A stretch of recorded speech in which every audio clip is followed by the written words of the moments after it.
siapa sih yang harus melakukan riset itu ya? Apakah seorang akademisi? Apakah seorang peneliti yang melakukan riset? Sebenarnya orang biasa pun Bisa. melakukan riset.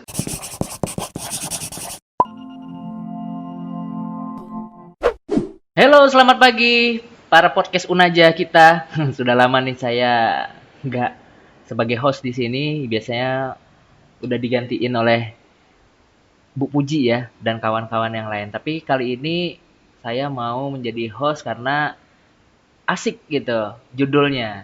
Nah, yaitu saya juga ditemani dengan Pak Hafiz nih di sini. Nanti kita kenalan dengan beliau. Yang dimana topik pagi ini kita membahas yaitu meneliti itu asik. Nah, meneliti itu asik bagi para dosen maupun bagi para mahasiswa juga. Nah, jadi pokoknya pantengin terus nih di acara kita yaitu podcast Unaja. Halo Pak Hafiz, apa kabar?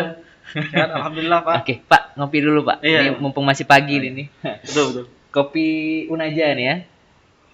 Segar. Mantap di pagi Mantap. kali ini ya kan bersantai-santai sambil kita mengobrolin terkait perihal Meneliti ya. meneliti gitu ya, yaitu Betul. penelitian. Karena sebenarnya sih kalau menurut saya dari zaman kita kecil sampai besar, sebenarnya kita tuh meneliti. Betul sekali. Iya kan?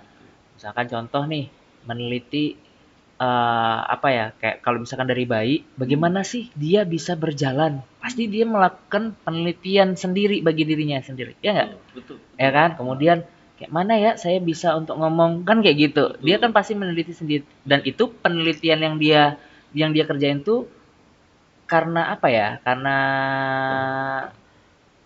apa ya? Dirinya sendiri gitu ya. Maksudnya itu biar biar dia berjalan biar dia bisa untuk mengetahui dan dia bisa untuk mengimplementasinya sendiri. Betul. Gitu kan. Iya. Meneliti kan kayak gitu. Nah, tapi kalau yang ini meneliti ini kan yang kalau di ranahnya mahasiswa dan dosen ini adalah suatu kewajiban, ya nggak? Kewajiban Iya. kan? Dan tidak lepas juga sih ini meneliti untuk masyarakat umum juga, ya nggak? Betul. Itu hakikatnya seperti Hakikat itu, ya, Pak. Harus untuk gunanya adalah ke masyarakat. ke masyarakat Iya, ya. hakikatnya. Betul. Nah Pak, ngomong-ngomong nih Pak, kalau misalkan meneliti, setuju nggak sih menurut Bapak terkait perihal meneliti ini wajib bagi dosen dan mahasiswa? Sekarang saya mau coba ini dulu Pak. Kita coba ulas mengenai riset atau penelitian Nah, ini ya, sebelum dari kita awalnya ya. sebentar, sebelum kita ngebahas itu, Nah. Pak, kita perkenalan diri dulu Oh iya, nih, oh ya iya. nggak? Nah, kita perkenalan diri dulu nih Oke, siap. untuk Siap. untuk sobat Unaja yang di Oke. rumah. Nah, ini dia Pak Hafiz. Oke, halo Sobat Naja. Ya, Pak Hafiz Kurniawan. Nah, beliau ini salah satu dosen di Universitas Hadiwangsa Jambi. Betul. Dan juga beliau ini apa? Sebagai apa, Pak? Kepala Lembaga Penelitian dan Pengabdian Sebagai Masyarakat. kepala lembaga penelitian dan pengabdian masyarakat di Unaja. Betul. Nah, jadi beliau ini sering menghantarkan dosen-dosen itu menang dana hibah nih, ya nggak? Alhamdulillah. Alhamdulillah ya. Nah, Pak, gimana nih aktivitas pagi nih? Pagi ini alhamdulillah Pak, terima kasih sudah diundang di acara podcast ini, sangat senang sekali gitu Pak ya bisa berbagi cerita, berbagi ilmu gitu Pak ya dengan sobat Unaja di rumah dan para rekan dosen dan mahasiswa. Jadi tadi terkait masalah riset tadi Pak ya. Jadi riset atau kalau bahasa kita tuh penelitian gitu ya. Penelitian. Jadi apa sih yang terlintas ketika kita mendengar kata riset gitu? Kayaknya horor, kayaknya kalau penelitian itu sih waduh. Kalau orang awam melihat pertama kali yang terlintas riset itu berarti laboratorium. Ya. Ada zat kimia. Kemudian ada orang yang berbaju putih ya kan. Yang keluar masuk lab, kemudian ada tabung reaksi gitu kan. Ya. Jadi kesannya itu Pakai kayak kacamata seperti itu, nggak, Pak? pakai kacamata pula gitu kan. Jadi kesannya itu riset itu kayaknya horor gitu ya. Iya. Hanya dimiliki oleh profesi seseorang gitu kan. Nah, sebenarnya apa yang dikatakan oleh Bapak tadi benar bahwa sebenarnya siapa sih yang harus melakukan riset itu ya? Apakah seorang akademisi? Apakah seorang peneliti yang melakukan riset? Sebenarnya orang biasa pun Bisa. melakukan riset. Sehari-hari mungkin kita tidak sadar ya melakukan riset. Gitu, Pak. Saya kasih contoh misalkan tukang masak itu. tukang masak atau koki gitu yang buat kue ya. Misalkan seorang koki itu buat kue yang enak gitu dari bahan-bahan, misalnya dia buat tepung, dia pakai tepung terigu misalnya sekian ons, kemudian ada gula berapa gram gitu, kemudian apa namanya itu mentega sekian gram gitu ya. Kemudian dicampur menjadi kue yang enak misalnya seperti itu. Tapi si koki ini merasa tidak puas dengan kue yang enak tadi gitu. Jadi dia ingin melakukan sesuatu lagi. Jadi dengan bahan yang sama, dia ingin menciptakan kue yang lebih enak lagi. Apa yang dilakukan si koki tadi? Bereksperimen. Iya. Iya, itu adalah penelitian. Berarti eksperimen itu sebenarnya ya salah satu bentuk dari penelitian. Iya, betul. Iya. Itu. Jadi yang melakukan penelitian itu tidak hanya dosen, ya Pak, mahasiswa atau misalkan peneliti yang di lembaga penelitian, tapi masyarakat juga bisa melakukan itu tanpa disadari. Jadi kalau kita definisikan, riset itu adalah suatu aktivitas yang bersifat investigasi ya, penyelidikan yang secara sistematis. Memang kalau misalkan di akademisi ya, di ranah perguruan tinggi, riset itu memang tersistematis memang ya, dengan langkah-langkah ilmiah, betul. Memang kalau kasus seperti koki tadi kan tidak tersistematis gitu. Iya. Prosedurnya itu tidak jelas. Tapi bisa dikategorikan salah satu unsur dari betul. untuk penelitian ya, karena dia mencoba dulu, aduh garamnya yang ini kan ternyata kurang banyak, ya udahlah besok kita coba lagi. Iya. Nah, pas sampai dia pas, jadi ketemu kan, ya. maka dicatat. Betul. Kan gitu kan? Betul Pak. Nah kelemahan dari yang seperti itu tuh tidak ada pelaporan dan tidak ada ditulis itu dicatat gitu kan. Nah kemudian contoh lagi misalkan kita mau menjual suatu produk, ya ini ekonomi misalnya, ekonomi menjual suatu produk. Kita pengen menentukan harga, berapa sih harga produk yang ingin kita jual ini, apa yang kita lakukan? Yang kita lakukan adalah kita harus mensurvei, turun ke lapangan, mencari tahu kira-kira berapa di pasaran harga produk yang sejenis.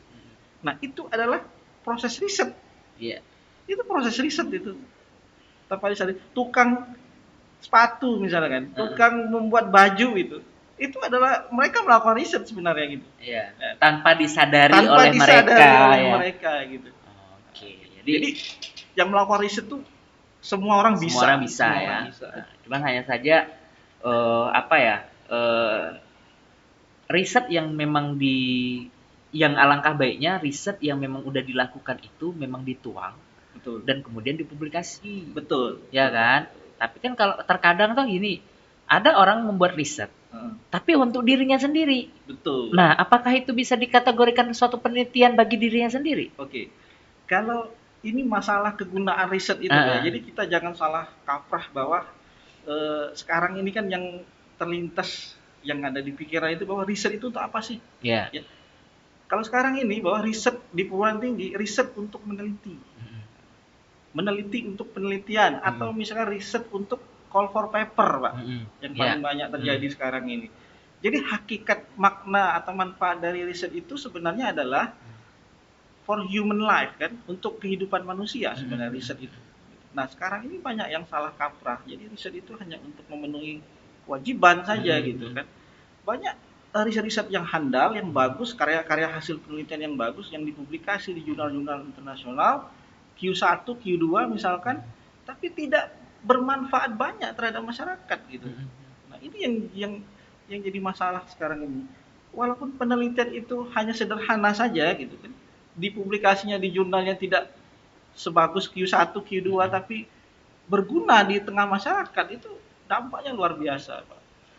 Tapi kalau yang kita lihat nih kebanyakan gini sih, riset-riset yang dibuat ataupun penelitian yang dibuat itu hanya sekedar tuntutan saja. Betul. Jadi tidak melihat dari ya udah yang penting buat. Betul. Iya kan, yang penting buat nih, yang penting. Kamu sudah meneliti, sudah. Hasilnya gimana? Yang penting buat. Iya. Yang penting memenuhi kewajiban, selesai sudah. Selesai kan? Nah, cuman ya inilah harapannya sih kita bagi teman-teman dosen, teman-teman mahasiswa, penelitian yang dibuat itu setidaknya atau seyogyanya dapat disajikan ke masyarakat. Dan dapat juga ditindaklanjutin lagi penelitian tersebut. Iya. Kan penelitian itu kita ini kan berkelanjutan. Iya, betul, Pak. Ya kan, sampai tidak ada yang namanya sempurna. Betul. Ya kan? Ketika sudah diteliti lagi. Ya. Setelah diteliti tadi dan diteliti terus Betul. dan terus kan kayak gitu. Memang penelitian yang bagus itu Pak, penelitian yang bagus itu adalah penelitian yang berkelanjutan ya, jangka panjang. Penelitian yang bagus itu tidak mungkin hanya diselesaikan dengan satu tahun, 2 Satu tahun itu fase tidak Pak. ya, mungkin ya. Makanya setiap ini akademisi, setiap dosen, mahasiswa ya, atau grup riset tempat dosen atau mahasiswa itu bernaung, itu harus punya roadmap. Iya gitu. Nah, roadmap riset itu atau roadmap penelitian itu adalah peta jalan ya kan. Biasanya itu dibuat 5 sampai 10 tahun sampai 30 tahun. Jadi tema riset atau topik riset yang akan dijalankan itu hanya fokus pada satu tema saja gitu. Di 5 tahun itu gitu. Jadi tidak melompat-lompat. Jadi penelitiannya itu berkelanjutan gitu loh, Pak. Jadi kalau misalkan saya kasih contoh, misalkan si mahasiswa nih melakukan tugas akhir ya. Tugas akhir dengan topik A misalkan gitu ya. Topik A. Nah, setelah mahasiswa ini selesai tamat kuliah, ini bisa dilanjutkan berdasarkan roadmap tadi, bisa dilanjutkan oleh mahasiswa lain untuk melanjutkan penelitian ini, ya, dengan topik yang pengembangan dari topik A tadi, gitu. Kemudian setelah B ini tamat, nanti lanjut terus berkelanjutan terus, sehingga dicapai suatu goal, suatu tujuan akhirnya apa dari roadmap itu.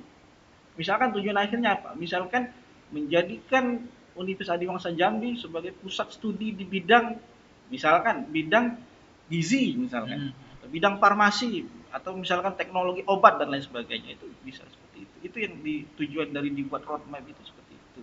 Ya, jadi terstruktur. Jadi roadmap itu ada roadmap dari grup risetnya, ada roadmap dosennya.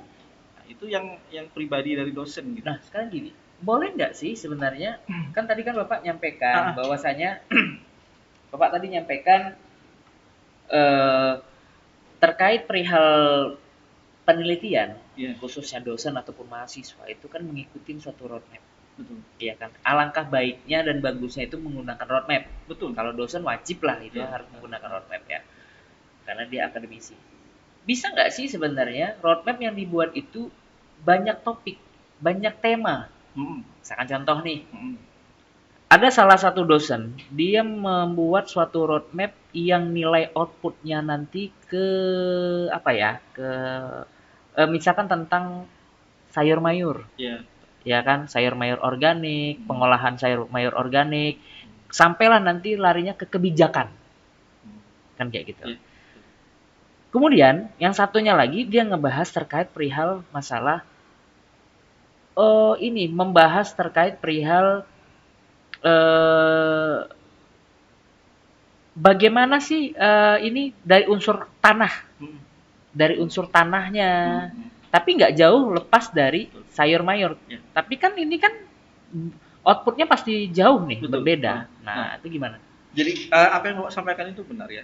Jadi boleh saja. Itu namanya kita tidak lepas dari kolaborasi itu. Jadi kolaborasi keilmuan. Jadi tidak ada satu orang pun yang memang menguasai ilmunya secara mendalam, betul tidak. Jadi butuh kolaborasi gitu. Kolaborasi ini bisa antar program studi, bisa antar fakultas atau universitas sekalipun itu bisa kolaborasi ya. Jadi dengan kolaborasi itu justru melahirkan suatu inovasi nantinya gitu kan. Nah, itu bisa saja Pak kita lakukan ya. Seorang dosen memang harus melakukan kolaborasi penelitian riset gitu kan. Nah, kolaborasi ini misalkan gini, seorang dosen pemula baru mulai penelitian itu bisa berguru ya, dalam tanda kutip berguru dengan dosen yang sudah senior yang banyak sekali risetnya gitu kan.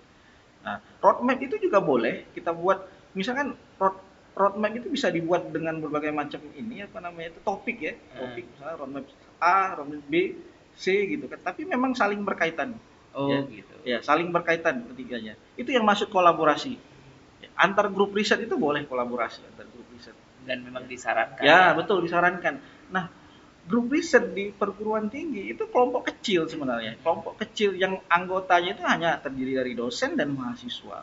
Tidak banyak itu. Biasanya per laboratorium, misalkan laboratorium mikrobiologi, ya ada grup risetnya tuh, ada grup riset tentang antibiotik, grup riset tentang mikrobial enzim, grup riset tentang mikroba penyebab penyakit khusus semua. Ada yang tentang enzim saja, bahas tentang enzim saja.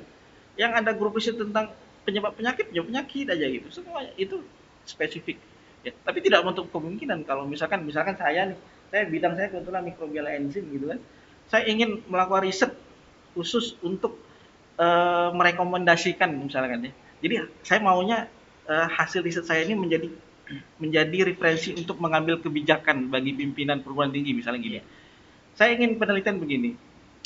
Eh, saya ingin mengukur seberapa besar tingkat pencemaran udara secara mikrobiologis di aula, misalkan itu aula perguruan tinggi misalnya, aula Unaja lah misalnya gitu kan. Indikasi saya apa? Pertama, aula ini jarang dipakai, ya kan? Pasti udah lama tidak dibersihkan. Gitu. Nah itu yang mau saya itu kan. Atau di ruangan apalah gitu saya, ruangan kelas misalkan. Saya isolasi mikroba, saya tanam mikroba itu, kemudian saya bandingkan dengan standar nasional Kemenkes. Kira-kira dengan jumlah mikroba kayak gini, kira-kira ini termasuk polusi nggak udara? Ternyata polusi udara.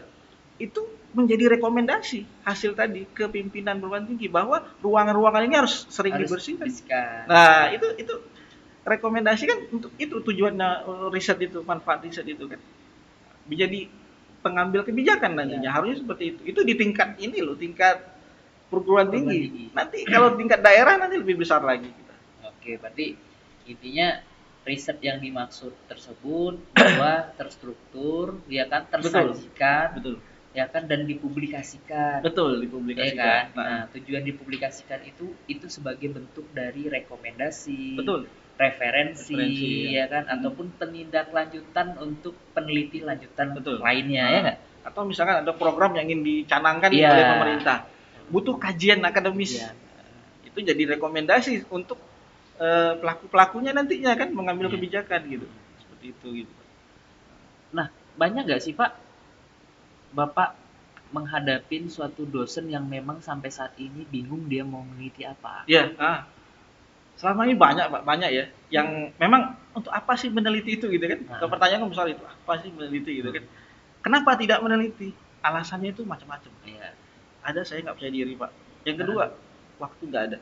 Kemudian mulai sampai ke masalah dana ya, memang klasik masalah dana ini ya, memang tanggung jawab budaya membangun budaya meneliti di perguruan tinggi itu semua komunitas akademis itu mempunyai tanggung jawab. Satu, tanggung jawab kelembagaan itu LPPM. Yang kedua, tanggung jawab perseorangan itu dosen dan mahasiswa. Jadi LPPM mencari informasi tentang riset grant, terutama kendala yang paling banyak itu masalah dana. Jadi riset grant itu penting. Dan dosen pun harus wajib mencari riset grant sendiri. Gitu. Kenapa? Karena kalau kita ikut pendanaan hibah penelitian atau riset grant, itu menuntut seorang peneliti itu harus menyelesaikan dengan tuntas penelitiannya. Itu tanggung jawabnya seperti itu. Kalau tidak tuntas, tidak bisa, harus tuntas. Gitu. Kalau kita menggunakan dana sendiri, misalkan mandiri ya, tidak menggunakan dana internal atau dana eksternal ya. Kita ada dana internal perguruan tinggi, ada dana eksternal juga gitu kan. Kalau tidak menggunakan dana mandiri, itu terkesan nantinya tidak tuntas. Riset itu tidak tuntas. Tapi kalau misalkan dia menggunakan dana yayasan atau dana ada target. Ada target yang harus dicapai. Secara emosional, secara psikis itu harus tuntas itu. Berarti kalau mau meneliti harus pakai dana orang lain kan kayak gitu kan? Kalau kebanyakan seperti itu harusnya. Karena kalau menggunakan dana pribadi itu terkadang itu nggak semua orang lah ya mungkin. Tapi kebanyakan tuh nggak sampai dikhawatirkan tidak sampai tuntas penelitian tersebut mandek di tengah jalan karena ada suatu kesibukan bla bla dan lain. Banyak sekali faktor X nantinya yang akan dialami oleh si peneliti. Disarankan kalau mau meneliti itu mencari dana hibah. Iya, riset grant. Iya kan, riset grant tadi. Atau kolaborasi. Pinjem dong dana kamu gitu kan. Betul. Dan iya kan? Pendanaan itu bisa kolaborasi. Kolaborasi kan? Bisa kolaborasi. Dari segi, jadi yang saya katakan tadi, jadi kolaborasi itu dari segi penguasaan ilmu satu, yang kedua dari segi pendanaan. Iya kan? Kolaborasi. Itu. Iya, kalau misalkan nggak capek-capek nih kayak mana bro, kan kayak gitu kan. Ayolah, ayo cepat. Betul. Jadi dengan adanya itu bisa terpacu. Ya seperti kayak kredit lah, ya kan. Kalau misalkan mau beli barang, lebih bagusnya mau beli barang nih, ya udah kredit aja. Biar kamu semangat, kamu kredit, nah di situ kamu memacu untuk mencari dana untuk membayar kredit kan kayak gitu. Iya. Jadi ibarat ada anjing gila yang ngejar nih di belakang Iya. ya harus cepet lari gitu kan. Iya. Tapi Ya, nggak dengan selesai gitu. kalau bisa sih disarankan dengan kredit syariah. Iya. Ini pendanaan riset kan ya, Iya. syariah juga berarti. Ada kan? Kan ada pinjaman syariah. Pegadaian saya. Iya, ada pendanaan syariah kok sekarang. Udah nggak konvensional aja, syariah juga Iya. ada. Terserah si dosennya kalau memang mau pinjem Tapi dana, ngomong-ngomong nggak loh, riset pun juga bisa kok minta pinjam dana dari ke bank. Ya makanya saya katakan Iya, ya? tadi Pak. Pinjam dana ke Iya, bank, ke bisa, syariah boleh. Tergantung peneliti kalau memang mau ya boleh juga kan. Iya kan? Pegadaian syariah misalnya menggadaikan atau Mengandaikan. meminjam. Betul. Nah. Karena kalau misalkan menggunakan maksudnya itu kalau menggunakan dana pribadi sendiri tanpa ada orang yang ngejar-ngejar, itu nggak terkejar gitu. Takutnya nggak sampai target. Tapi kalau misalkan ada dana atau ada motor, BPKB atau apa gitu kan, nah, gadaikan atau apa gitu, keluar dana, nah di situ Itu bisa kalau modal. paling penting kalau sukarela mau pakai motor, BPKB motor, ini laboratorium yang digadaikan cuman. Bahaya itu kalau laboratorium. Laboratorium digadaikan ya. Nanti kalau selesai nanti saya tarik lagi. Oke, tapi benar sih. Ya, Kita kalau misalkan meneliti tanpa ada dana juga gak bakalan bisa, Pak. ya betul. Apa? Contoh nih, kenapa sih butuh dana? Kita butuh akomodasi, bensin, makan, ya kan? Dan itu juga harus nggak semata-mata gini. Kan aku kan meneliti, Iya. kan aku sudah pakai dana. Makanya setiap meneliti itu harus membuat anggaran. Betul. Wajib nggak, Pak? Wajib. Nggak boleh kan kalau nggak buat? Betul, wajib anggaran. Setelah dibuat anggaran, ketika ada realisasi, wajib dicatat, dibuat laporan, ya nggak, Pak? Memang walaupun itu penelitian mandiri ataupun penelitiannya hasil dari pengajuan dana riset gitu ya, hibah riset, itu memang harus dibuat justifikasi anggaran. Ya. Memang kalau misalkan kita tidak punya dana, bisa ngajukan dana hibah gitu ya ke riset grant baik itu dari internasional maupun dari luar negeri, dari industri, dari swasta juga ada riset grant itu. Pertama harus dilakukan apa? Yang pertama si dosen atau peneliti itu dia harus memahami syarat-syarat yang dibutuhkan untuk pengajuan dana riset. Terutama proposal itu harus dibuat sebagus mungkin gitu. Judul riset juga menjadi hal yang penting. Penting ya. Judul itu harus dalam tanda kutip eye catching lah gitu ya. Ya, tapi juga harus sinkron juga dengan hasil penelitiannya Betul. juga. Ini enggak Betul. yang eye catchingnya cuman hanya sekedar Judulnya judul. aja ya. Tapi Ternyata hasilnya itu pas hasilnya kesimpulan bahwa penelitian ini tidak dapat dilanjutkan karena ada apa. Iya. Kayak gitu kan. pas pendahuluan tebal segini Pak. Iya. Pas isi segini cuma. Tipis. Iya. Karena gini, penelitian tersebut itu kan tidak harus sampai berhasil ya. Iya. Iya kan? Penelitian apakah sampai harus berhasil? Jadi itu Pak. Jadi kalau riset ini sebenarnya ya kita tidak diarahkan untuk mencapai tujuan tertentu, itu tidak diarahkan ke sana. Yang namanya riset gitu kan Iya. mungkin diarahkan. Tapi ada timeline. Betul. Iya kan? Ya, timeline ada. Heeh. Jadi apa memang hasil yang kita capai itulah memang fakta yang sebenarnya. Kita kan riset ini apa sih? Riset itu kan mencari kebenaran. Ya kan, memperoleh pengetahuan yang baru gitu, Pak. Misalkan gini, dia meriset sesuatu. Ternyata memang tidak sesuai dengan tujuannya, tidak sampai dia dengan tujuan yang dimaksud. Nah, kemudian kan ada kesimpulan di situ. Oke, Apakah bisa dikategorikan selesai? Maksudnya itu gini, apakah penelitian itu tidak harus sampai klimaks? Oke, begini. Kalau misalkan ya, kalau si peneliti itu memperoleh dana hibah, ternyata penelitiannya itu bermasalah seperti itu, seperti yang dikatakan tadi, itu kan ada reviewer ya. Jadi setiap penyandang dana itu menunjuk satu reviewer atau penilai nantinya ya, penilai hasil dari risetnya itu. Kira-kira hasilnya ini bisa dikategorikan berhasil atau tidak berhasil atau cukup berhasil atau bagaimana. Reviewer itulah yang akan menilai apakah dana yang sudah digelontorkan itu sesuai dengan hasil. Banyak juga dana besar tapi hasilnya kecil ya. Itu yang sering dikeluhkan pemerintah kan. Sekarang mana hasil riset sekarang. Ya kan? Nah, itu. Jadi itu yang penting gitu. Itu yang jadi masalah. Jadi reviewer itu yang nanti menilai. Menilai ya. Nah, konsekuensinya akan ada konsekuensinya pasti kalau misalkan penelitian itu tidak tuntas. Akan ada konsekuensinya. Sanksinya pasti ada untuk si dosennya gitu, si penelitinya ada. Nah, itu dari pemerintah tadi yang Oke. Nah, Pak Hafiz kan di LPPM nih. ya, betul. Eh Sudah berapa dosen?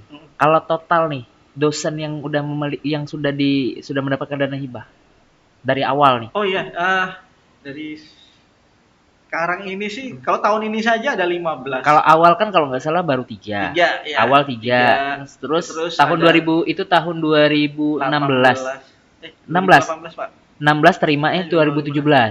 2017. Iya kan? Ya. 17. 2018. 18 ada 11. 11. Sekarang 15. 19 15. 15. Untuk pendanaan tahun ini ya. Iya, berarti ada pencapaian ya. Ya, signifikan alhamdulillah ya Pak. kan? Mantap sekali. Mudah-mudahan untuk kedepannya Pak lebih banyak lagi, ya nggak? Yang tadinya belum ada dapat dana pengabdian, sekarang sudah ada juga 2 orang. Iya, mantap sekali. Yang paling penting berarti gini, harus berani. Betul. Jangan takut ngetolak ya. Betul. Berarti harus masukin dulu ya. Betul. Ya, oke. Intinya harus punya tekad, kemauan, rasa ingin tahu yang tinggi, itu kan jiwa-jiwa peneliti. Nah, Pak Hafiz kan sebagai ketua lembaga penelitian dan pengabdian masyarakat. Iya. Judul apa yang kan Bapak pasti meneliti dong, Iya, ya kan? Nah.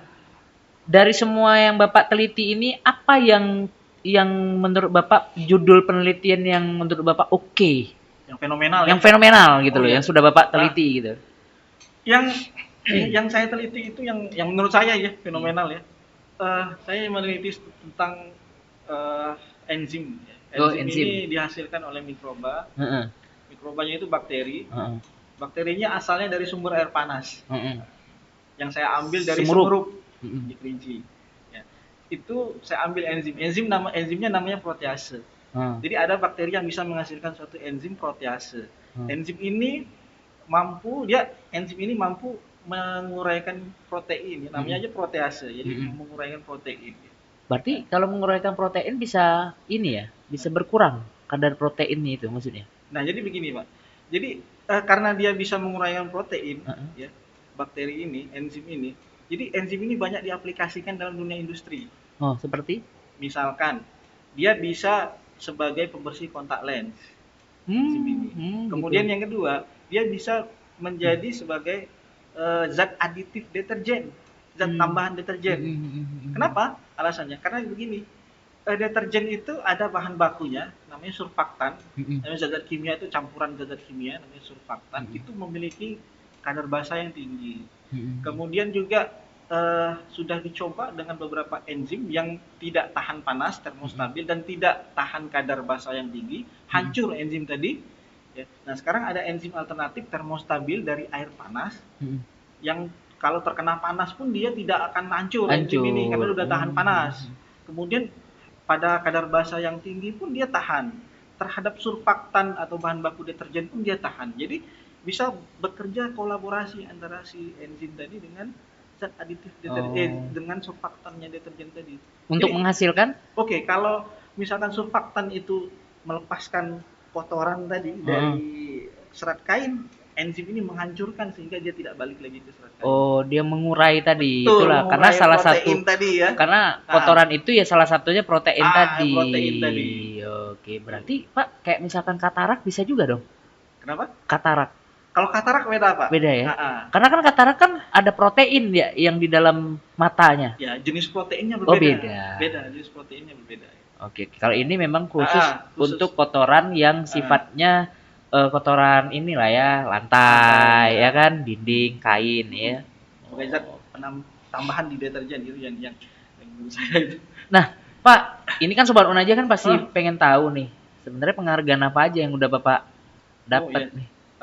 Kalau saat ini saya alhamdulillah saat ini ditunjuk sebagai verifikator Sinta ya Pak ya dari tahun 2018 dan sudah dapat sertifikat penghargaan Sains dan Teknologi Indeks ya dari Meristek Dikti gitu.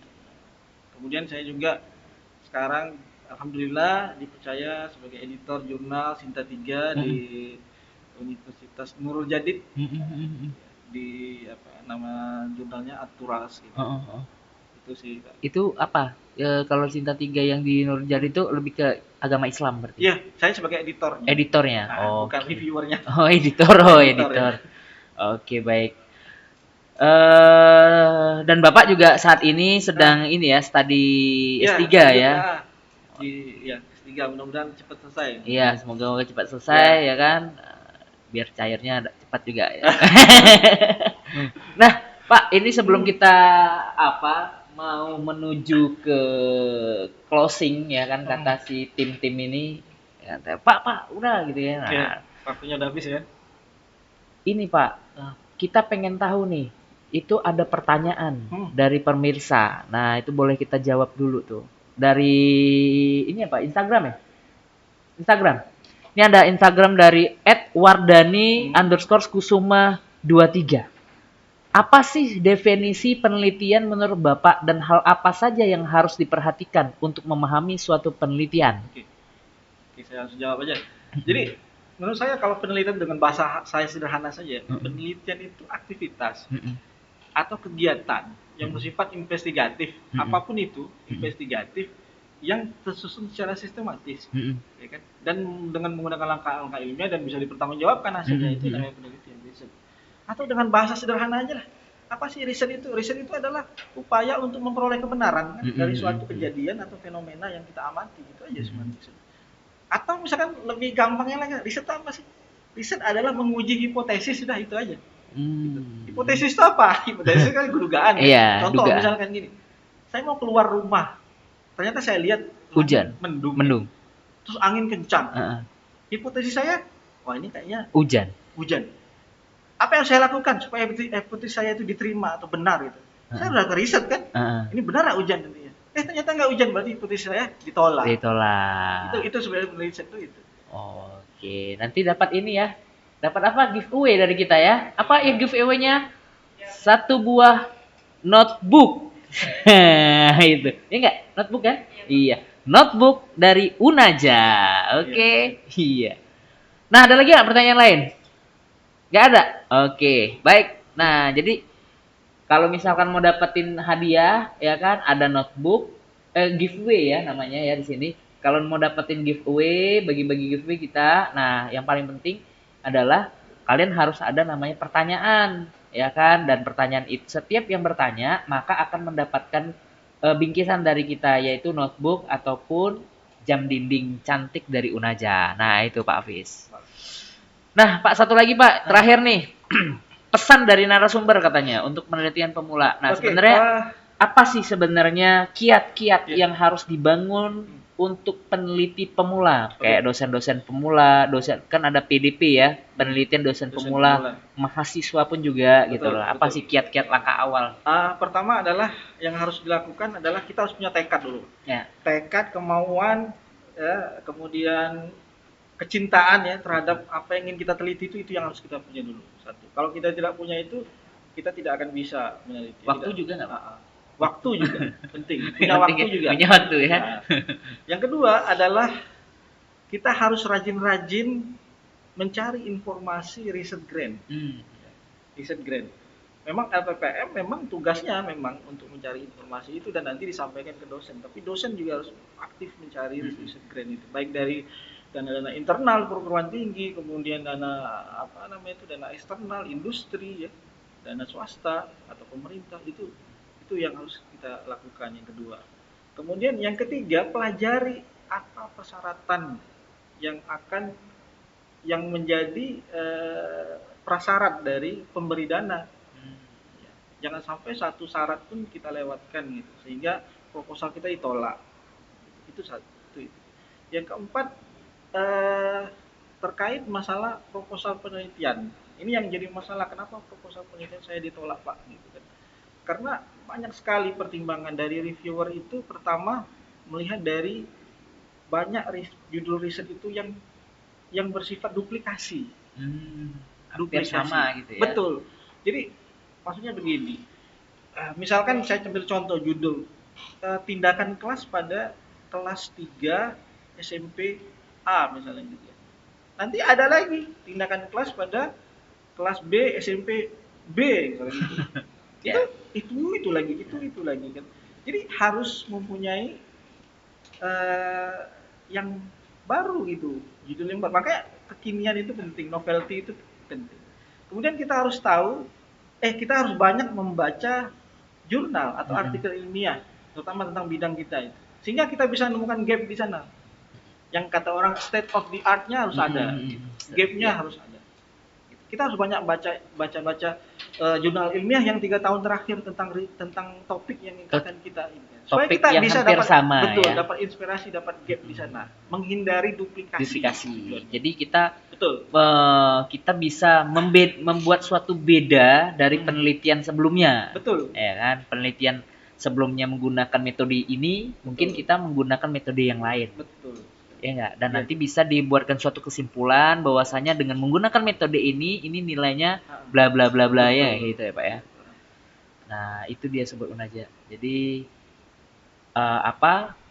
untuk kiat itu yang paling penting itu tekad, tadi Pak Hafiz sudah sampaikan, dan semuanya yang paling penting tuh sebenarnya adalah bukan kesungguhan ya, intinya jati diri kita. Lihat jati diri kita ini sebagai apa. Iya, betul. Kalau kita sebagai mahasiswa, meneliti itu juga penting. Bagi dosen juga itu hal yang lebih penting sekali. Ya enggak? Karena kalau dosen itu ada kewajiban di situ ya, dalam salah satu unsur tridharmanya, ya enggak? Dan setelah dia teliti, kemudian dia implementasikan kepada masyarakat. Itulah yang dijadikan pengabdian masyarakat. Ya enggak? Cocok enggak? Saya tambahkan, Pak. Betul tadi, Pak. Jadi memang antara tridharma perguruan tinggi ini, pengajaran, penelitian, dan pengabdian itu saling komplement, saling melengkapi. Jadi seperti ini misalnya ini.